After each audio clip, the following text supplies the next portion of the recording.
Amen. You guys can have a seat. And kids, you can head on back to the back. I think you'll have a good time back there today. Well, how is your Christmas season feeling? Mine so far is rainy and kind of messy and a lot of sickness going around. In fact, Matthew, you probably remember him, the guy with the guitar that's up here sometimes. He got sick I want to say Friday, and so Therese jumped in there and did a quick preparation to do a couple of Christmas songs. So Matt is feeling a little sick, so we're hoping he's going to start feeling better soon. But glad to see you guys. Now I want to talk today again about Christmas according to the prophets. And I want to talk about something that might be surprising, something that we really probably don't think of as one of God's Christmas gifts to the world. And it's not a gift that we fully have yet. It's a gift that's sort of still in the waiting. I don't know if you've ever waited for a Christmas present. I know that for me, pretty often, when my wife's either birthday or an anniversary or sometimes even Christmas comes around, I have waited too long to get a present in time, and so I will have a receipt for a present that's been ordered, and I'll say, there's a present on its way, and I got to have that by the day, or I've missed the opportunity. So in a sense, there's a present still coming. It's a present still that we're waiting on. And so when Jesus showed up, he was God's gift to the world, but there's still more to come. And the more to come is something that I think you might find surprising. The more to come is a government. It's a worldwide government that we're going to explore a little bit today. Now that you may think, well, that's kind of a strange thing for the Bible to be talking about, but I think you'll kind of see why it's so interesting. Now I want to give you a little background on some of the ideas that were going on outside of the world of faith around this time that some of these prophets were teaching. So there were some very influential philosophers in Greece, and about the middle of the 3rd, 4th century, there began to be this concept that what the world needs is a different kind of king. Because what they had noticed, guys like Socrates and then one of his students, Plato, began to write about was this idea that most of the kings in the world are pretty awful. Right? I mean, the kings often are the guy with the broadest shoulders who can swing the sword the most in battle, and that guy usually gets put in charge. And then what results is more war, more destruction, more pain, more suffering. And so what they had seen is that kings are pretty rough. Now, at the same time, in Greece, there was this idea that maybe people should be allowed to vote. They should be allowed to pick their own leaders. But that had its own problems too, because certain leaders would be chosen that knew how to sort of manipulate the crowds, manipulate the people. And so often, leaders that were not good were chosen. I don't know if that sounds familiar to anybody even today. That sometimes still happens, as I'm sure you know. And so this idea of a new kind of king sort of rose in the philosophy of the Greeks. And Socrates and Plato had this idea that what we need is a philosopher king. Now, Socrates and Plato were philosophers, so of course they had a high opinion of what philosophers could do. But they began to teach and began to talk about this idea that what we need is a king who's a philosopher first, and that if he's a philosopher first, then he's incorruptible. He won't go in for all the silliness that all the other brutal kings will go in for. Instead, he will be incorruptible. He'll be able to use his mind, to use his thought processes to lead the people in a type of goodness. And so that idea got passed down, first from Socrates to Plato, and then to a guy named Aristotle, which you might have heard of. And Aristotle had a student named Alex, maybe better known as Alexander the Great. Now, Alexander the Great is what people say about him was he was a philosopher. He studied philosophy. He used his mind as much as he used his body in battle. And Alexander the Great set out to conquer the world. And so in a sense, Alexander the Great was the ultimate of the philosopher kings. And so this idea that a philosopher who becomes a king is incorruptible was proven wrong by Alexander. Millions of people were killed under Alexander's march across, first across the Greek area and then on into Persia. Millions of people. And so over and over we've seen this cycle where we try a new form of government and it works in some ways, but it also causes pain and suffering. And so here is the gift that God promises the world, that one day He would send someone to the earth that knows how to handle things, that can do what no human government or no human individual in a leadership role has ever been able to do. I like this quote from Winston Churchill. He once said that that a republic is a terrible form of government. It's just the best we've figured out so far. And I like that because it's like it's admitting that, hey, what we have is good compared to what has been tried in the past. But it still has problems. It still has a room for corruption. It still has room for pain and suffering. And what we need is we actually need a benevolent king.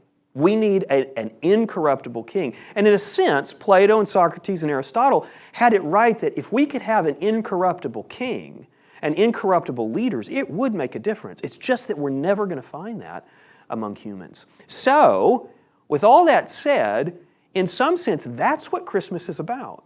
To bring about a person who could actually fulfill that role that has been talked about for centuries, and we've never been able to find it. Every 4 years we get excited about a new leader, and then we get disappointed about a new leader every single time. And so let's see what the Bible has to say about this concept. I think you'll be interested. So we've got a few passages that we're going to look at. Some of them are just a verse, and some of them are just a couple of verses. So we're going to jump into Jeremiah first.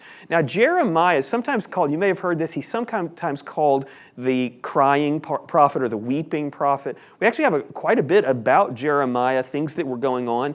Jeremiah was writing and prophesying actually before Judah went into exile. So at this time, the government is getting more and more corrupt in Jeremiah's time. They're heading towards this point where God is going to judge them. God is going to bring them into exile. So things are getting kind of a little bit more difficult, each day. And Jeremiah sees this, and so he's prophesying. And what we're going to look at is he's prophesying about how the future is going to be, the far future, this future where God brings in this amazing new government. So the first we're going to look at is Jeremiah 23, 3 through 4. Here's what it says.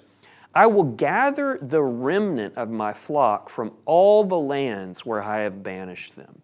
And you may say, well, what is that about? Well, you see, God, in the way that He would judge His people, the way that He would discipline them, is He would send them out into exile. But then it says He will then later gather them back up. He will bring in those who have been dispersed. And I think it's meaningful here that He uses this term of flock. He sort of presents His people as sheep. And sometimes we kind of can see that in our own sort of society where people will follow a leader if that leader is, charismatic and able to kind of pull people along. And so I like that idea, and he's going to kind of carry that idea of sheep and flock through. So he says, I'll gather the remnant of my flock from all the lands where I have banished them, and I will return them to the grazing land. They will become fruitful and numerous. I will raise up shepherds over them who will tend them. They will no longer be afraid or discouraged, nor will any be missing. This is the Lord's declaration. Now, I've highlighted that word shepherds because I think it's a really important one. Now, they've had shepherds up to this point. In fact, they have a type of shepherd at this very moment when he's writing this. A particular king of Judah is still sitting on a human throne. But most of the kings of Israel and even the kings of Judah in the south were not good kings. They didn't please the Lord. They were disobedient. They allowed the people to worship idols. They allowed all kinds of deplorable things to happen in the nation. And so what this is saying is that in this future era, in this future kingdom of heaven, there's going to be shepherds that the Lord actually raises up, that He actually appoints. And these are going to be a different kind of shepherd. Now, the word shepherd really is a metaphor, but it's a really good metaphor. Because what people need is they need good leadership. So He says, I will raise up shepherds over them who will tend them. They will no longer be afraid or discouraged. Have you ever been afraid or discouraged by maybe things that happen in politics, maybe things that happen from some leaders, whether it's in education or in local government or national government or state government? Ever been afraid or discouraged by things that are happening? I know that I have, and in fact, I see it all the time. A lot of what we see in the media, in the news, is driven by being afraid of what one party or the other party might do. So what this is saying is, what we have to look forward to in the kingdom to come, in the kingdom of heaven, is no more of that. The shepherds that God's going to raise up, they're not going to lead by bringing about fear and discouragement. It's going to be a different kind of world altogether. Nor will any be missing. This is the Lord's declaration. They will serve the Lord their God and David their king. Now put that in, I highlighted that because that's a really interesting statement. You say, oh, okay, so maybe David has not been made king yet. Actually, when Jeremiah is writing this, David had been dead for 500 years, or a little bit more than 500 years. So what Jeremiah is saying on behalf of the Lord, who is speaking through him, is that in this future era, David, and names him, it doesn't say someone like David, it says David their king is going to be present. He's going to be part of it. And we would say, well, how is that possible? Because he's already been dead for 500 years. Well, notice what the rest of the line says. It says, they will serve the Lord their God and David their king, whom I will raise up for them. So what he's saying is, David is going to be resurrected and he's going to be put back in charge of Israel. That's fascinating to me.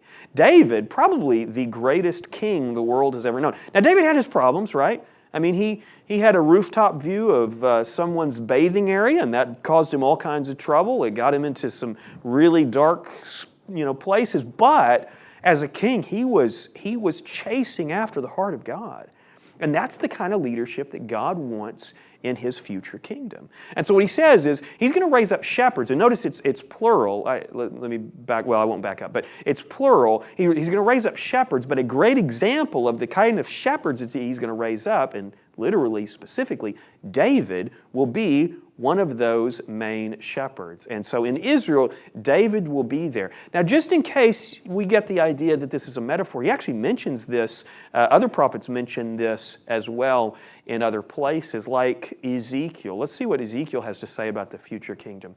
He says, I, the Lord, he's speaking on behalf of the Lord, I, the Lord, will be their God, and my servant David will be a prince among them. I, the Lord, have spoken.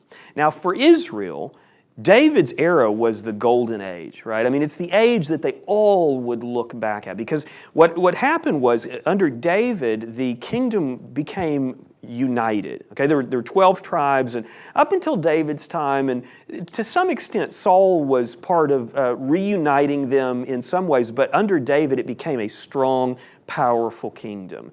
And so when Solomon, his son, took over, the kingdom became divided, and it became a really difficult place. Solomon allowed idolatry to come in, and ultimately it became a pretty dark place for a lot of years through some really bad kings. And so for the Jewish people, they would look back at the time of David and think, man, if we could only get back to that. And what the prophets are saying is, in a sense, you'll be getting back to that, but it'll be even better.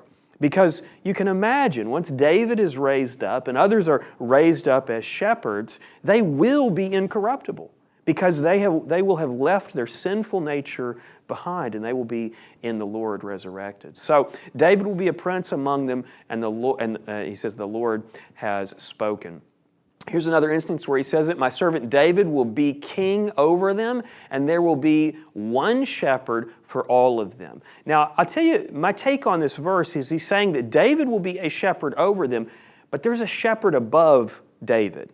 So David is going to be sort of like a governor of the region of Israel, I guess we could say, but there will be one shepherd that is what we sometimes call the King of Kings. So David, in a sense, is a prince. He's a type of king, but he's a prince under the King of Kings. So we'll have the King of Kings, and we'll have David, and they'll both be fulfilling a particular role. So my servant David will be king over them, and there will be one shepherd for all of them. They will follow my ordinance and keep my statutes and obey them. Now, what I love about this is it's so specific. I mean, a lot of times we think about the heaven and the kingdom of heaven and what's to come is kind of this sort of floating around in the clouds. We don't know what's going on. But the Bible actually tells us a fair amount about what to expect in this kingdom era. Let's read on and see what else Ezekiel says. They will live in the land that I gave to my servant Jacob. See, there's another very specific thing. They are going to be in Israel. So this is still on the earth. This is still on this earth. Although, as far as we can understand, it's going to be a renovated earth. It's going to be changed considerably, but the land of Israel is still there. And so when God said, I'm going to give, he says it to Abraham, he says it to Jacob, I'm going to give your descendants this land. It will be their inheritance forever. He means forever, that they will keep that forever. They will live in the land that I gave to my servant Jacob, where your fathers lived. They will live in it forever with their children and grandchildren, and my servant David will be their prince forever. So not only will David be raised up, but he's there for good.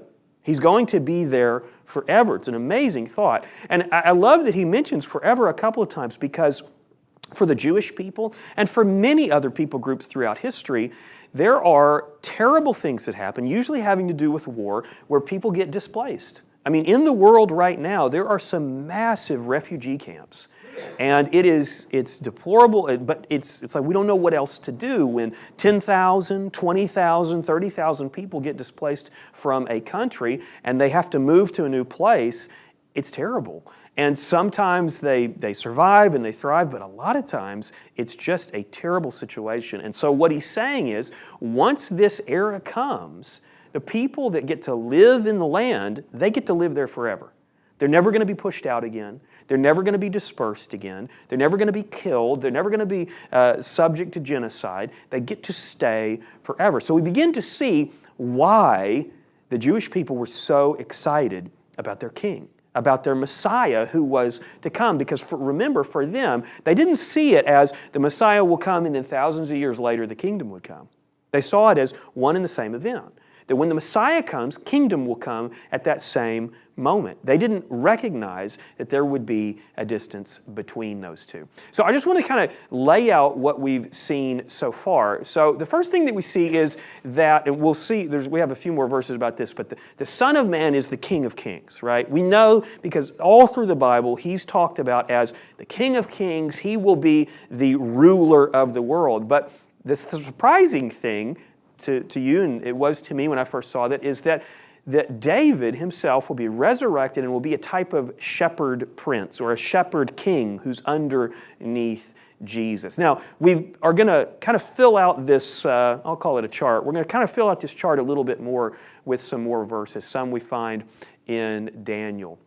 Now, Daniel had some visions, right? A lot of Daniel's prophecies actually came in sort of an audio-visual format where he could actually see things, not only hear the voice of the Lord, but he would actually see visions. And so in this first one, we're actually getting one of his visions. It's that famous one where there's this huge statue, and it's made out of, the head is gold, and there's a part that's bronze, there's a part that's iron, and then that iron is mixed in with clay. And if you read through it, what you begin to recognize is that each part of the statue represents represents an era in the future for Daniel. And so the head represented the Babylonian Empire.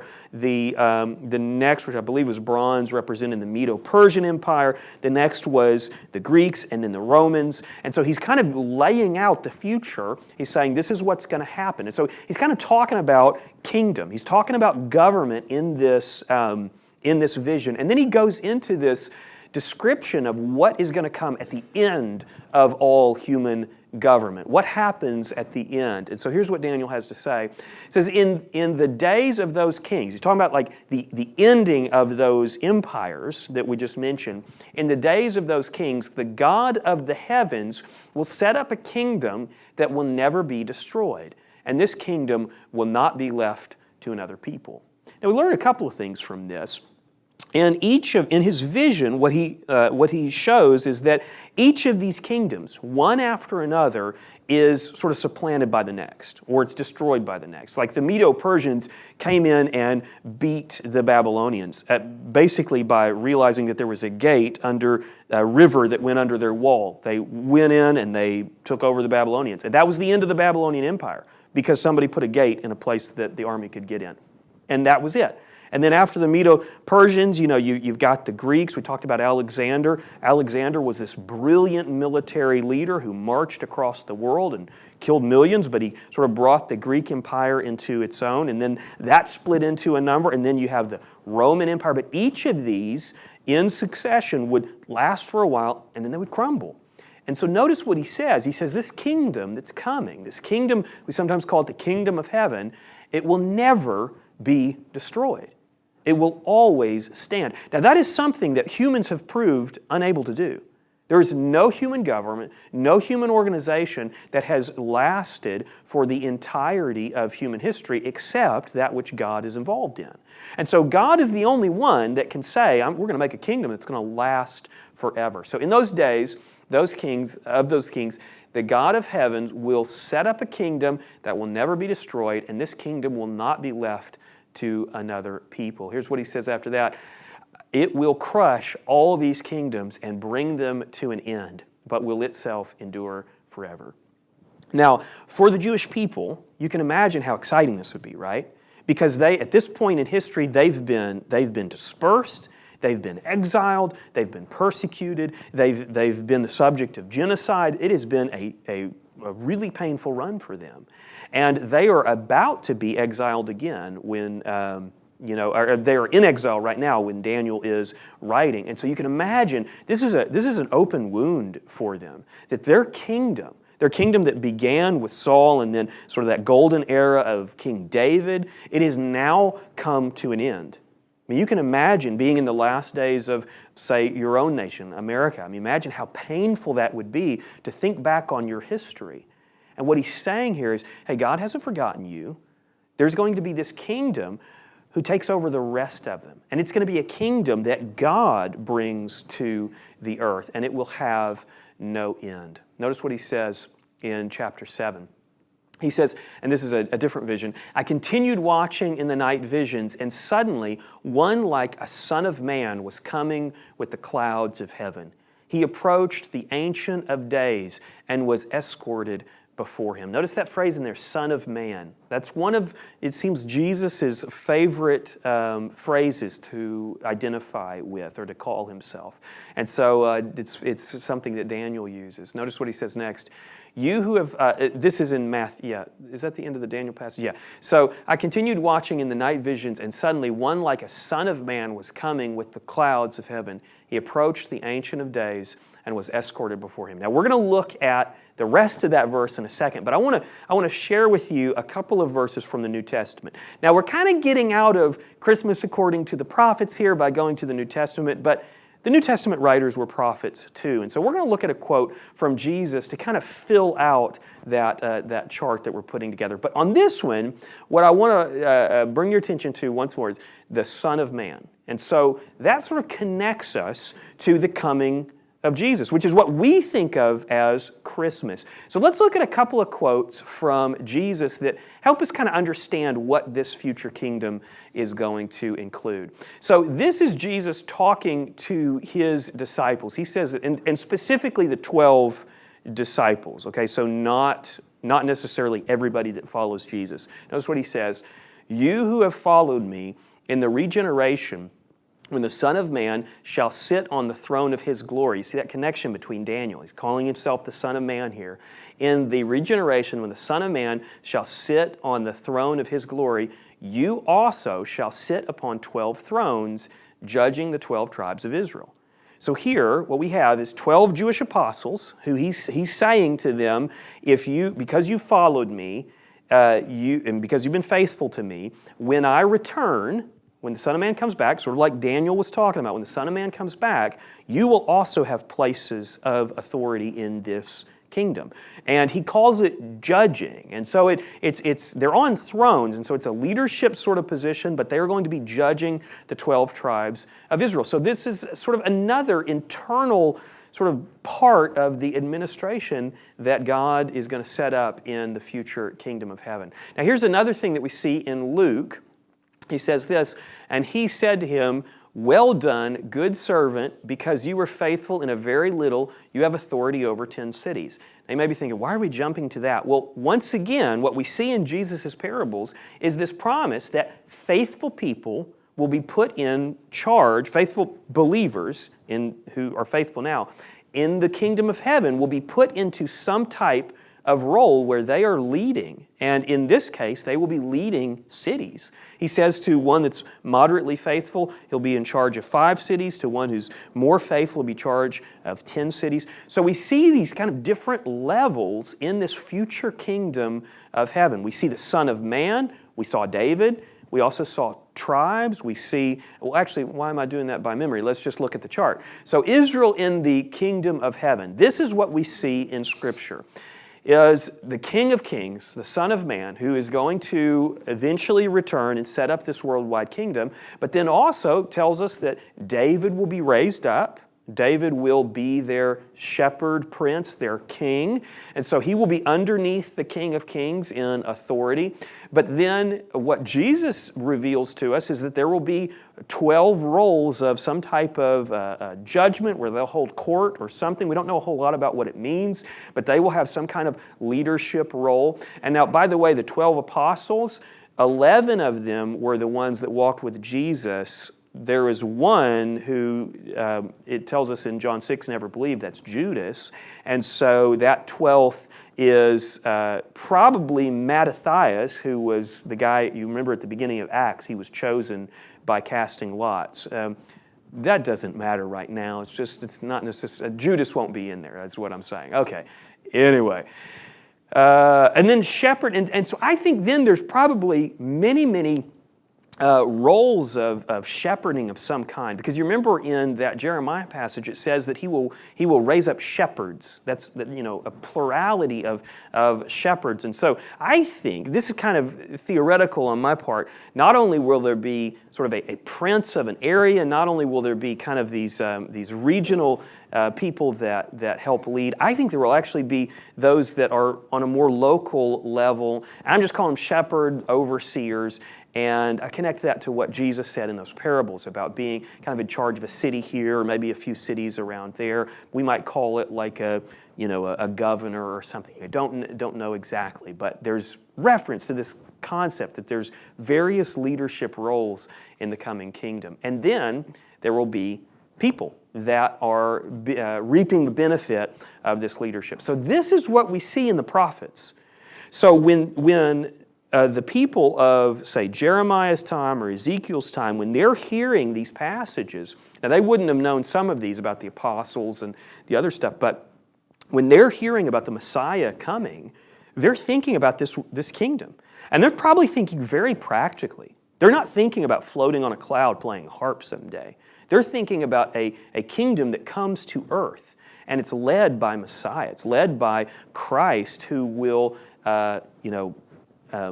administer this worldwide kingdom. And so I love the idea that we could get into that mindset.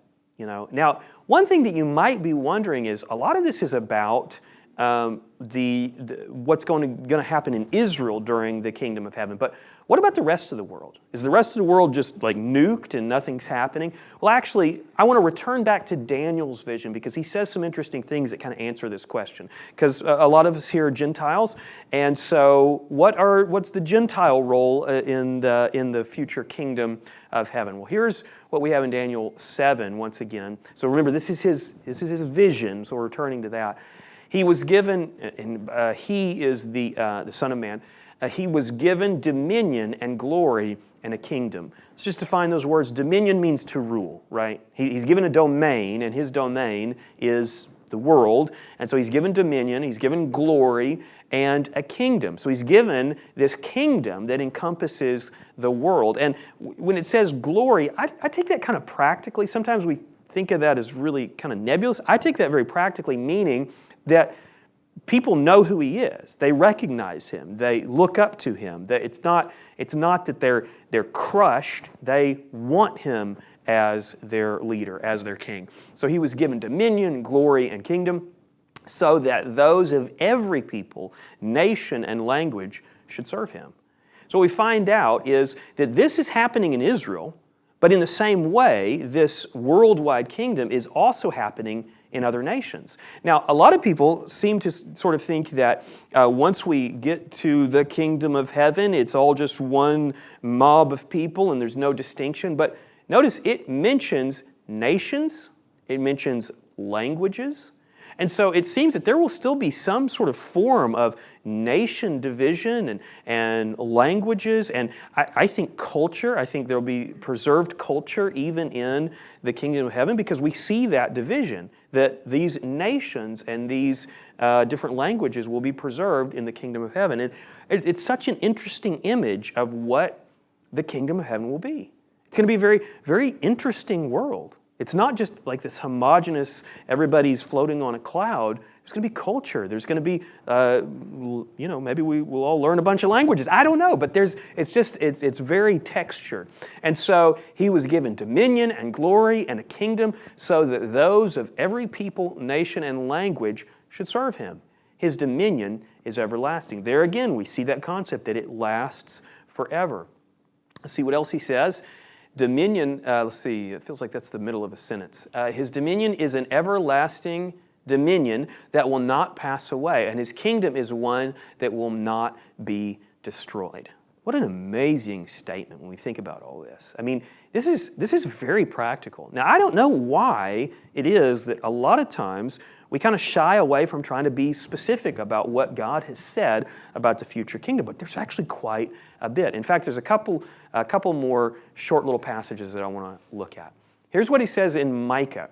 In the last days, the mountain of the Lord's house will be established at the top of the mountains and will be raised above the hills. People will stream to it. Now, you might say, what is the mountain of the Lord's house? Well, in Jerusalem, there is a hill, or we could call it a mountain. Some would call it Mount Moriah, and that is where the Temple Mount is. Now, currently, there's not a temple, but in this future kingdom, apparently there will be a temple, and it will be sort of a focal point of the world. And so notice what it says. It says at the very last there, peoples will stream to it.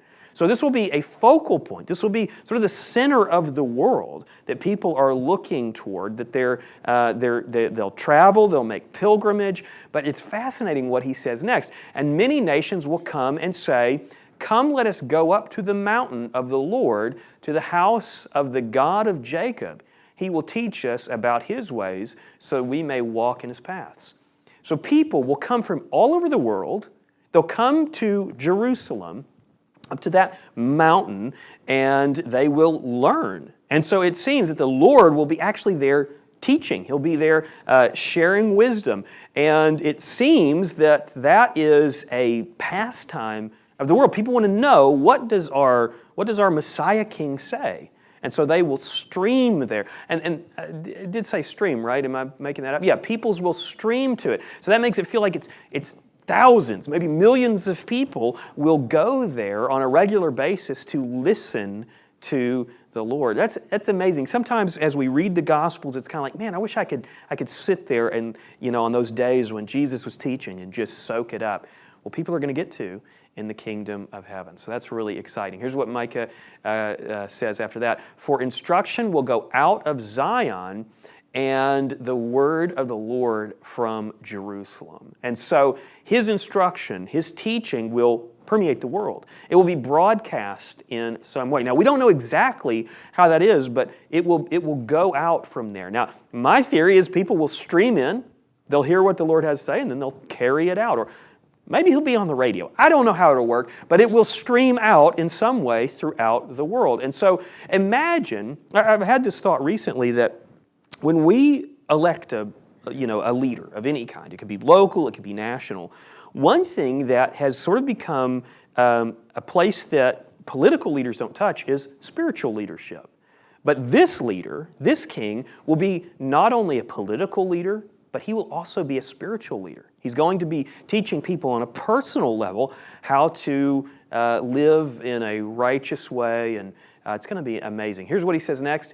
He will settle disputes among many people and provide arbitration for strong nations that are far away. So he is a king of kings because he is not only teaching, he's not only telling, giving out wisdom, but he is actually arbitrating between nations. So to some extent, the United States does this even in our world today, but our success rate we sometimes do okay and sometimes it's not so great. But like for instance, we've been trying to arbitrate peace in the Middle East for years and years and years and mixed results. But what Jesus will do, what the Messiah will do, this Messiah King, he will arbitrate perfectly peace throughout the world. It's why when angels came at the Messiah's birth, they said, peace on earth. Now, did peace on earth arrive at that moment? Not exactly, because it's, we've seen some not peace eras since then. But peace on earth will arrive when Messiah brings the kingdom. Okay, so he will settle disputes among many peoples and provide arbitration for strong nations that are far away. I love that it puts in strong nations because it's not that he's just dominated over these other nations and made them weak. He allows other nations to be strong, and he still arbitrates them. And so it's not the kind of cruel leadership that we see in governments of the past and even to some extent today, where you have to kind of keep your enemy sort of low and destroyed. He will allow nations to be strong, and he will still arbitrate peace between them. They will beat their swords into plows. This is probably one of the most famous phrases about that future kingdom, that they will beat their swords into plows and their spears into pruning knives.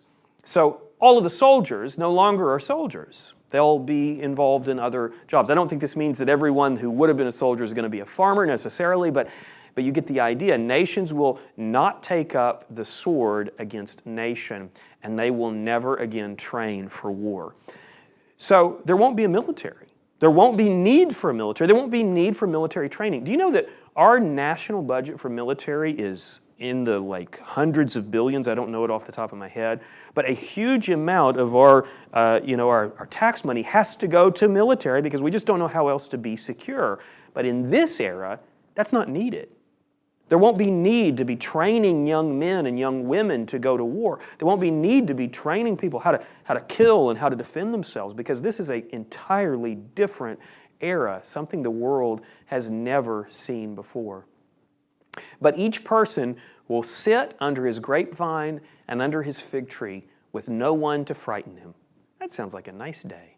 Doesn't mean that you have to always sit under the fig tree. I'm sure there's other things going on, but you can literally just sit down and not have to worry about a thing. You don't have to worry about what the government's doing. You don't have to worry about what the military's doing. You don't have to worry about foreign conflicts. You don't have to worry about any of that. You can just focus on pursuing joy in the simple things. But each person will sit under his grapevine and under his fig tree with no one to frighten him, for the mouth of the Lord of armies has spoken.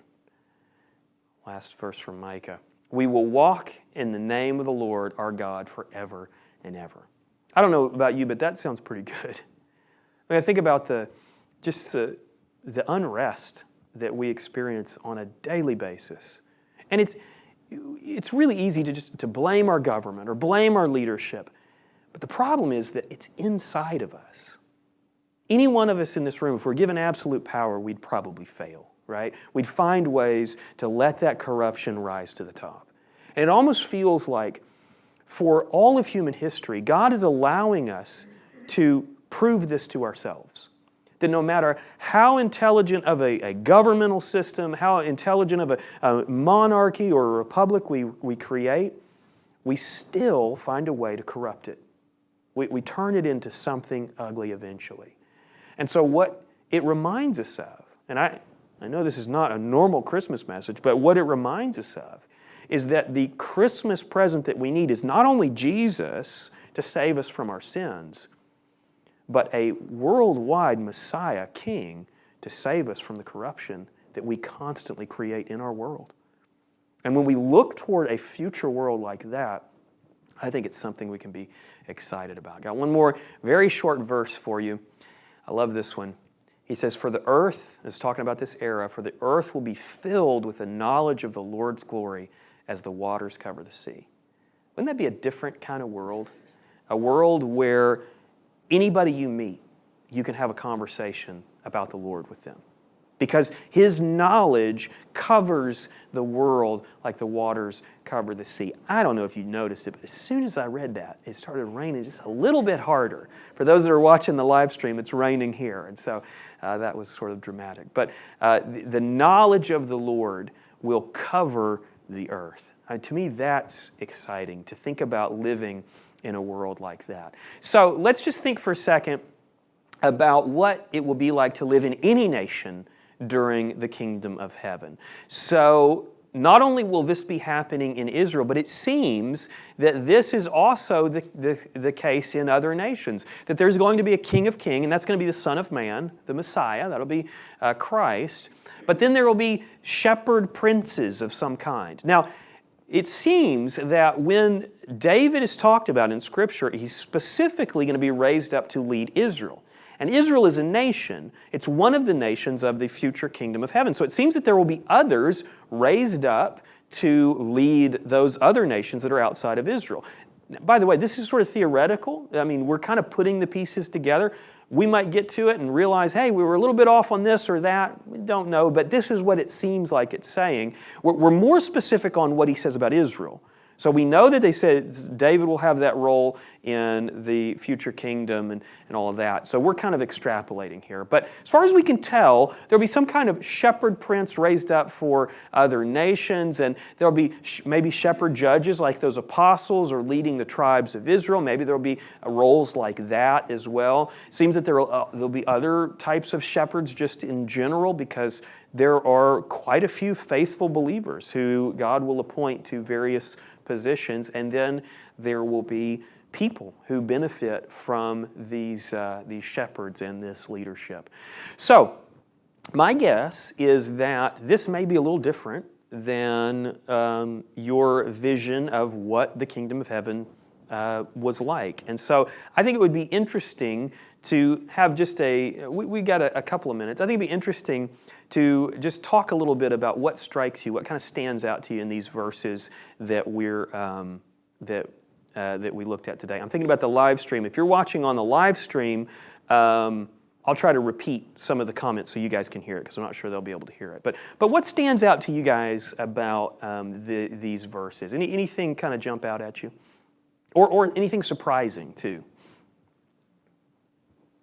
Yeah, Stephanie? So the kingdom will, I know this is probably very basic, in heaven or on earth, or it'll all be one? Great question. Yeah, so when we look at kind of how the end times work, the best we can make sense of it is Christ is going to return, and when He returns, He's coming from heaven. He's going to return to the earth and set up His kingdom on the earth. And the reason why I say that, well, there's a number of reasons, but one of the reasons why I say that is because when it talks about this future kingdom era, it mentions that that Israelites will possess the land, and so it's got to be on the earth, because it says they will inherit that land forever. They'll live in the land, and so yeah, it seems that this kingdom of heaven is not removed from the earth. Now, what is the role of heaven in the kingdom of heaven? I don't actually know. I don't know how that fits in. What we do find, though, later in the narrative, when he recreates a new heaven and a new earth, it tells us that a new Jerusalem comes down out of heaven. So it makes it sound like there's a heaven, and then there's an earth. There'll be a new heaven, new earth eventually, and then there's a new Jerusalem that somehow can move between. I mean, I don't know exactly. I don't know how that works, but it says it comes down out of heaven. So some really mysterious things, but it's exciting to think about. So, other thoughts or things that stood out to you?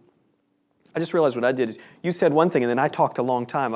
Did you have any more thoughts on that, or how did that? I guess my other question is, what about the people who have died? Will they come back? Because the dead are going to be brought back. So will they be brought back to this kingdom? And I know you don't know, but will they be brought back to this earth? Yeah, absolutely. So in Thessalonians, what it tells us is that the dead in Christ will rise. It says that those who have died before, so when Jesus returns, there's going to be still people living on the earth, of course. And so people who have died before his return are with him right now. I mean, Paul says that to be absent from the body is to be present with Christ. And so those people's spirits are with Christ at this moment. Now, what it tells us is when he returns, he's going to bring them with him, and he is going to reunite their spirit with a resurrected body. And so they're going to be rebodied. I don't know what other verb you'd put that, but they're going to have a new body. And that's going to kind of happen. I assume it's just an instant before those who are alive on the earth will be caught up to be with him. And so when he returns, the best we can understand it is that his return is going to be sort of a partial return, because it tells us that he comes and we will meet him in the clouds. So what it seems like it's saying is he comes and resides not yet stepping down on the earth, and then the tribulation period happens while he's sort of got us with him, and then it'll be a full return to the earth, set up the kingdom. Now at that point, when he sets up the kingdom, there will be this event that we sometimes call the judgment seat of Christ, where those who have been faithful to him, he will appoint them what they're going to do. That's our best understanding of it. I'm saying "are" because I didn't come up with these ideas. It's sort of theologians have kind of put this together. But does that kind of answer the thought? Yeah. And I will admit, when we're talking about end times, there's some speculation here. We know what the verses say, and we sometimes feel very confident that we know exactly what they mean. But I think, full disclosure, some of the details, we may, when Christ returns, it may be like, oh, I thought that was going to be that way, but it's this way. I'm way happier that it's this way than the way I thought it was, because he's a better architect of how all this is going to happen than we could ever be. So, other thoughts or other things that stood out to you or questions? Yeah, I didn't know about David coming back as a ruler. Yeah, isn't that amazing? That's pretty cool. Yeah. I didn't know that. That was very interesting. It's intriguing to think about all of the people in leadership that are, believers. It's very possible that a person who is in human leadership right now, who is a believer but is a really, not very faithful to the Lord, in the kingdom may not be a ruler. And then people who are not rulers now, not in charge of anything, but are very faithful to the Lord, will actually be some type of ruler in the kingdom. It turns out that David was both a good ruler during his life, and he was faithful to the Lord, and so I think that's why we see that. But I think it's why we see in Scripture a number of times Jesus says the first will be last, and those who are great will be least in the kingdom of heaven. It's going to be a big swap, I think, for a lot of people, because sometimes leadership roles attract people who have some desire for power or some desire for some greedy pursuits. And so you can see how the world is going to be very different. I mean, the types of leaders that we're going to see in the kingdom of heaven may be very different than the types of leaders we have today. And I'm thinking that's probably a good thing. Donna, yeah. I have realized that I've gotten confused a lot about the kingdom of heaven. So what we're talking about here, the kingdom of heaven is the millennium. And I don't think the scriptures actually talk about the new earth until we get to Revelation. Is that? Yeah, that's my view, yeah.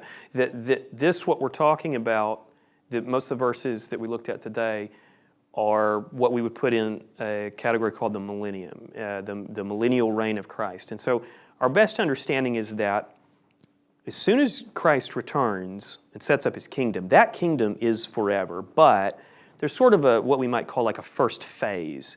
And it's where he's renovating the earth, but it hasn't been completely made new yet. And so Revelation tells us that period will happen for 1,000 years, as you're referring to.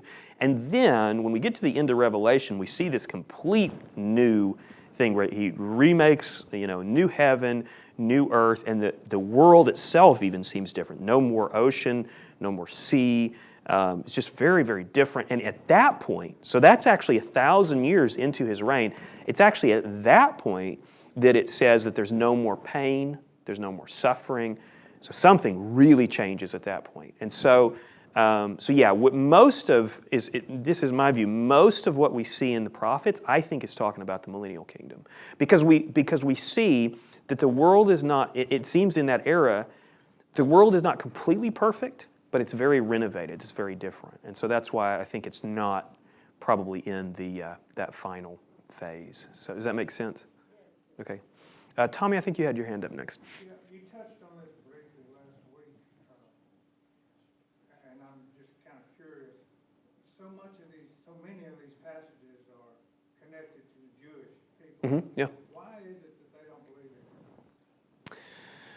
Well, okay, so most people of Jewish descent would believe most of what we read today because it came from the Old Testament. When we get to the New Testament would be where the disagreement would come. And you actually make a really good point. So for a lot of people of the Jewish faith, what they would say is, we know Jesus isn't the Messiah because the kingdom hadn't come.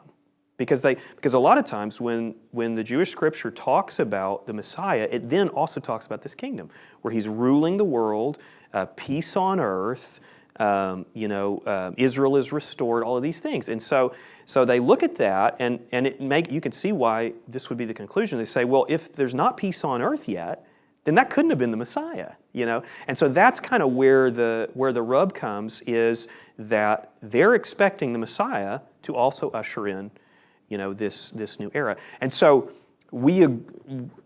Christians generally agree with Jews that yes, the Messiah will usher that in. We just see it as he came and then he left for a time and then will return. Now, we actually do see that concept in some of those passages, but that's basically why, is because it's very much wrapped up together in the prophets. One of the reasons why, this is a pretty good analogy. So prophecy doesn't always give all the details. And so I've heard prophecy described as like when you're looking at a mountain. So let's say there's a mountain here and there's a mountain here, okay? I can see this peak and I can see this peak up here, but I can't see the valley in between. But to me, from my vantage point, it kind of looks like those peaks could be like right next to each other. But if I got in there, I'd realize, those are 200 miles apart. And so prophecy kind of works that way. And we have that from other passages where he talks about how they'll be dispersed and they'll be regathered in the next sentence. That was a span of 70 years. They're dispersed, they're regathered. And so prophecy works like that. So that's one of the reasons, I think, is just that the prophets saw that the Messiah would come, and then right next to it, the next sentence, it talks about kingdom. And we just see it as there's a span between that. I think Megan had your hand up, yeah. So during that 1,000 years, people will have normal lifespans and live and die, right? Or do they stay further? Great question. There's some mystery on this, and we got to kind of take some guesses, because really what you're asking is, if we're resurrected, we know that those who are resurrected can't die. I mean, after that point, we're done with death. we won't die again. So there are passages that talk about kind of what we would call mortals, people who live a normal lifespan. And the question is, where do those people come from? We don't actually know. It does seem, though, that my favorite theory is that one of the sources of people who are going to live in the kingdom are people who have lived now that died before the age of accountability. So if there's a like my wife had a miscarriage last year, that baby, therefore, I think will get, this is a theory, but I think will actually get an opportunity to live out a lifespan in that millennial kingdom. And it's a really different experience. It's not the same as it would have been here. It's way better. One of the things that Isaiah, will actually look at it next week, one of the things Isaiah says is that lifespans will be different for those mortal inhabitants, that if you're 100 years old, you'll be considered a child, so they can live longer. It'll be very different. And so it seems like what we're seeing is we have kind of the resurrected people, which is most of what we're talking about here, those shepherds, David is resurrected, others will be resurrected. The apostles, they're all dead, but they'll be resurrected to fulfill this role. They can't die. But the people they're leading, it seems, are in some way mortal. We don't have a lot of details about that, but they're apparently somehow mortal. And here's another evidence. We'll look at it again next week. I'm going too long. We got to wrap up. But another evidence that there are going to be people born in this future kingdom is that Isaiah says that the increase of his government, the increase of his kingdom, has no end. So people will continue to be born. And so if there's people being born, it's possible to have a pretty normal life. So, whew, you guys got me all excited. Okay, we got to wrap up though. We're 5 minutes over. Let's pray. Father, thank you for your word, and thank you for the excitement of just talking about this and thinking through this. And Lord, I want to admit that we have so many questions and there's so much mystery, but we are just thrilled to think about what you're going to do in the kingdom, Lord. And I pray that we would be able to keep our focus on that we'd be able to pray for your kingdom to come on a regular basis, that we can keep that in our minds. Lord, I pray that would motivate us to be faithful to you. Lord, I pray that we could be faithful to you this week and look forward to your return.